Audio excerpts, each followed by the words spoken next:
Bienvenidos a un nuevo episodio de Hoy ganó la filosofía. Hoy gana la filosofía porque vamos a hablar de Pedro Abelardo, el filósofo que fue castrado. Bien, como en todos los vídeos, lo primero es establecer un poquito cuál es el marco espaciotemporal de nuestra historia. Y digo historia en un sentido muy concreto porque realmente este vídeo, de todos los que he hecho hasta ahora, es el que menos filosofía va a tener, aunque va a tener un poquito de filosofía, pero se va a centrar más en una historia narrativa, por así decirlo, ¿no? Os voy a resumir un poquito cómo fue la vida de Pedro Abelardo, porque fue muy interesante. Bien, como decía, el marco espaciotemporal de, de la gran aventura vital de Pedro Abelardo fue el siglo XII, vamos a empezar a comienzos del siglo XII, y el lugar es París, donde por todo el desarrollo de las primeras universidades, a partir de las escuelas monacales, había una gran efervescencia cultural. Pedro Abelardo tenía apenas 20 años, estamos en torno a 1100, en torno al 1120, tenía apenas 20 años en esta época y era un poquito vanidoso, se lo tenía un poco creído y no era para menos, porque era una joven promesa de la filosofía, capaz, repito, con 20 años, nada menos que de corregir al mismísimo San Anselmo, ya sabéis, el famoso San Anselmo del argumento ontológico.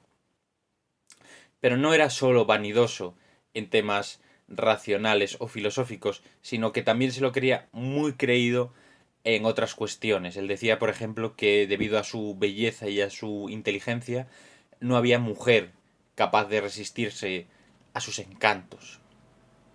Y como trabajaba como instructor privado, como profesor privado, pues esto, como os podéis imaginar, le iba a generar bastantes problemas. Sobre todo cuando conoció a Eloísa, una joven que para Abelardo era muy distinta de todas las demás jóvenes de la época, y realmente quizás lo fuera, porque Eloísa estaba muy interesada en todo lo que era la filosofía, la ciencia, las matemáticas, etcétera, el saber. Entonces, Pedro Abelardo puso en marcha sus tácticas, por así decirlo, y convenció a su tío, que era el tutor de Eloísa, para convertirse en el profesor de filosofía y de ciencia de Eloísa.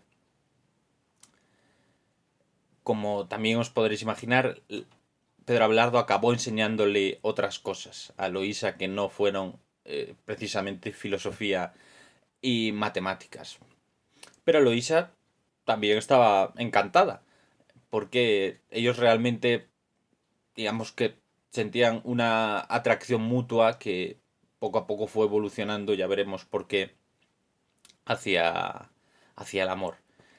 El caso es que las cosas se empezaron a complicar cuando Eloísa se quedó embarazada.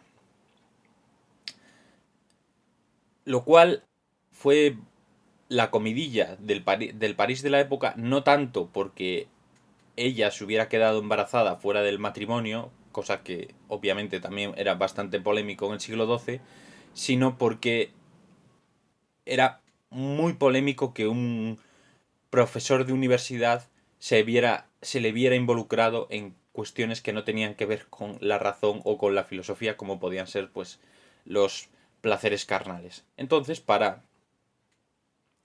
solucionar la papeleta, quitar el escarnio de encima de la familia de Eloísa, Pedro Abelardo le dijo a su tío, al tío de Eloísa, que se iba a casar con ella.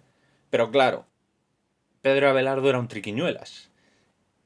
Y en cuanto se casó con Eloísa, la mandó rápidamente a un convento para él no tener distracciones con respecto a la ciencia y la filosofía. Y esto al tío de Eloísa le sentó como una patada en, ya sabéis dónde, no me deja decirlo YouTube.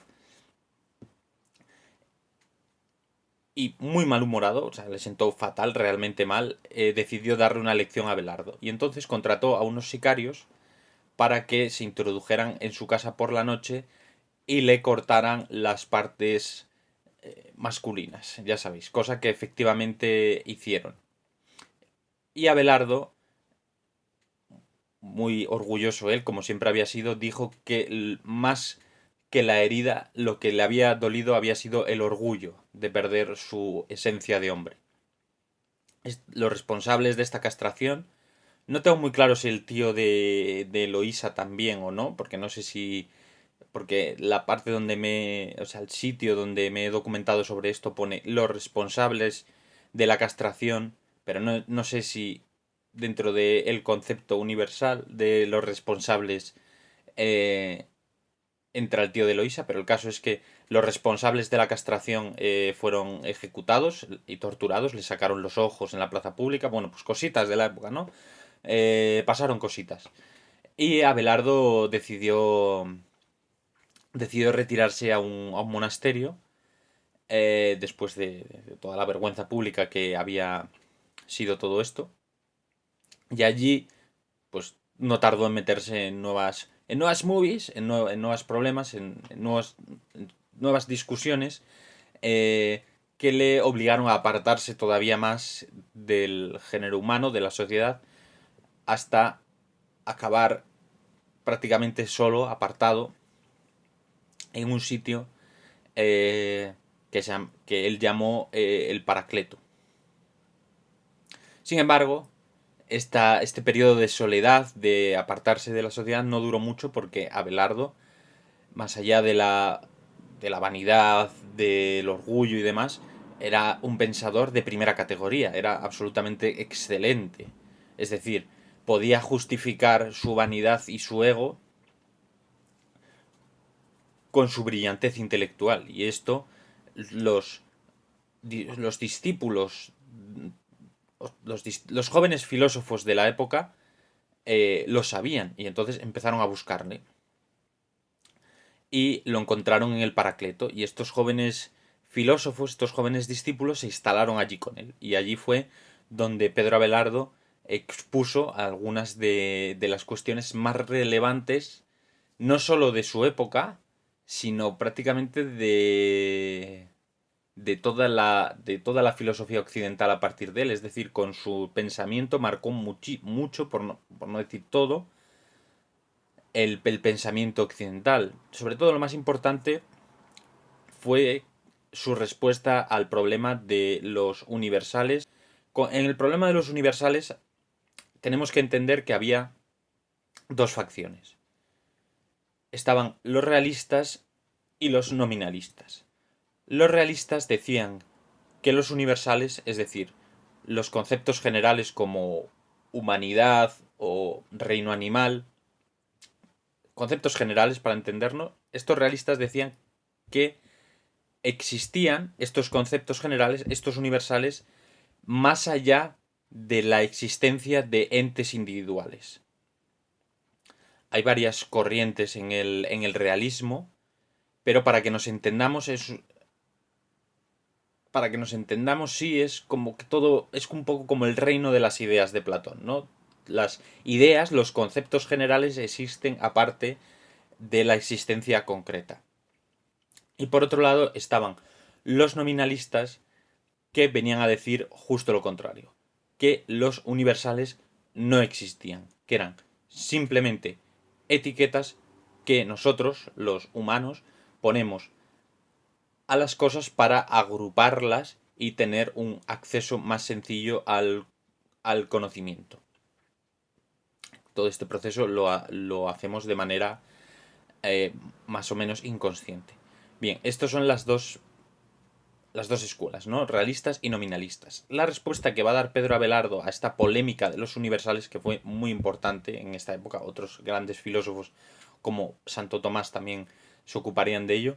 La respuesta que va a dar Pedro Abelardo es que es una respuesta nominalista, pero una respuesta nominalista moderada, que se adelanta en unos cuantos siglos, en casi 10 siglos, a lo que es la moderna lógica o la moderna filosofía del lenguaje, porque Pedro Abelardo fue el primero que separó la lógica de la física y de la metafísica. Bueno, no sé si fue exactamente el primero, pero dio unos argumentos bastante racionales para separar de una vez por todas la lógica de la física y de la metafísica, porque Pedro Abelardo decía que la lógica tiene un campo de estudio propio que es el lenguaje.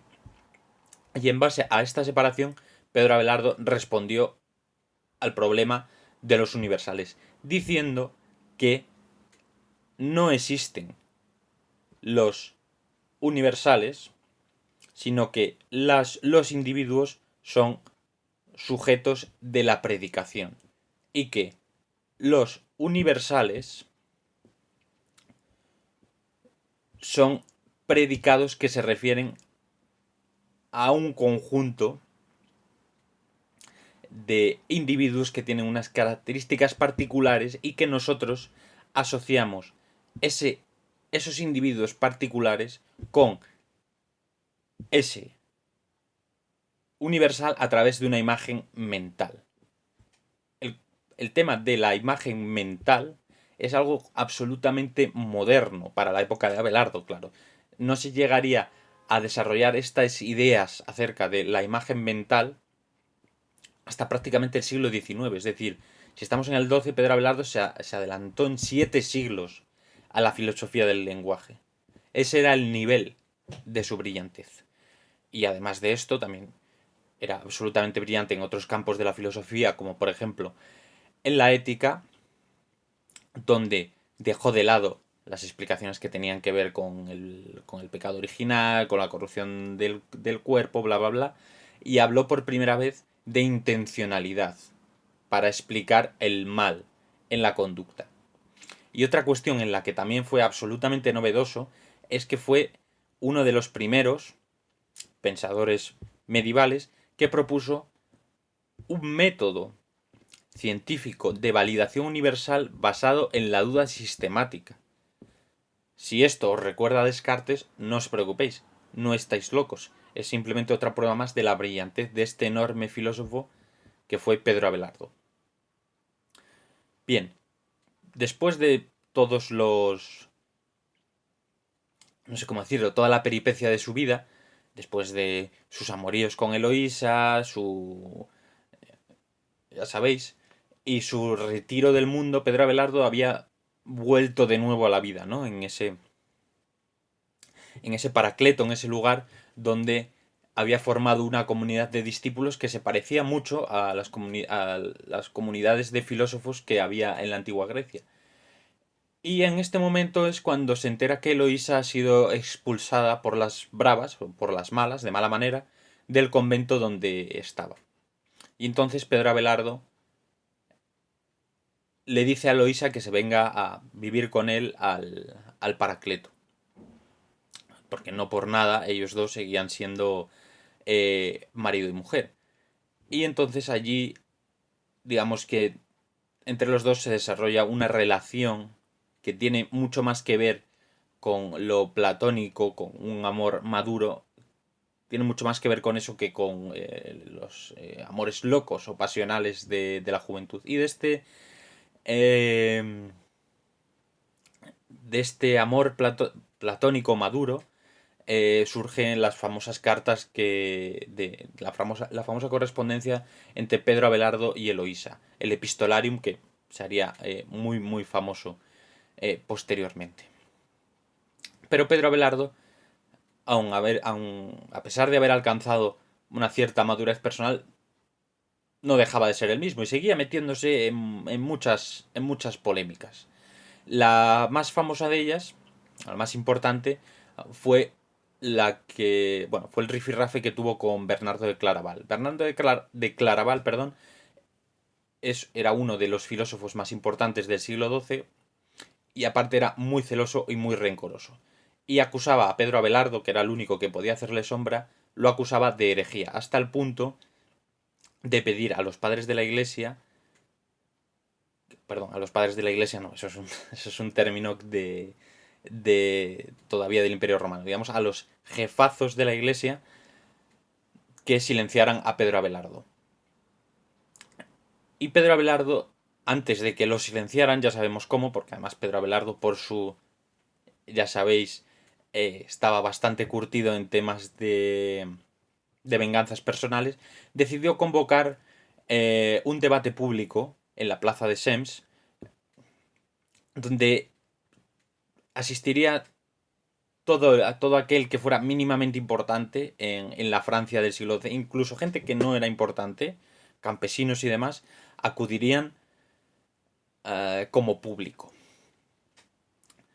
Sería un combate dialéctico, lo más parecido a un combate de boxeo que tenemos hoy, pero a nivel dialéctico sería un combate con Pedro Abelardo, donde asistiría, como digo, hasta el mismísimo rey de Francia, que en ese momento era Luis XII. Bernardo de Claraval fue el primero en hablar en esta especie de combate dialéctico público y expuso las razones por las que Pedro Abelardo había caído en la herejía. El siguiente en hablar fue Pedro Abelardo, pero realmente no habló, no expuso sus teorías. ¿Por qué? Porque le habían comentado, un pajarito le había comentado que en realidad Bernardo de Claraval había conspirado con los eclesiásticos que estaban allí presentes para convertir el debate público en una especie de juicio, sabiendo que Pedro Abelardo expondría sus teorías sin ningún tipo de cortapisas y que estos eclesiásticos, al estar allí en modo de juicio, tendrían pruebas irrefutables para condenarlo. Es decir, le habían tendido una trampa transformando el debate público en un juicio. Pedro Abelardo, por primera vez en su vida, y de aquí todos podemos extraer algún tipo de moraleja, alcanzó la victoria callándose. Es decir, superó su vanidad y su ego para sobrevivir, básicamente, en esa época tan turbulenta y a la vez sabiendo que la verdadera razón en el debate no la tenía Bernardo de Claraval por haber ganado un debate públicamente, sino que la razón, la verdad, estaba dentro de él y dentro de cada uno de nosotros, que no necesitamos exponer, aunque nos digan que si no necesitamos exponer nuestras ideas frente a todos por una cuestión de ego personal y absolutamente descontrolado, sino que la verdadera razón, la verdadera verdad reside en la concordancia de las ideas de uno con lo que uno hace. Pedro Abelardo murió poco después de esto y Eloísa fue enterrada junto a él. Los dos amantes siguen a día de hoy enterrados uno junto a otro.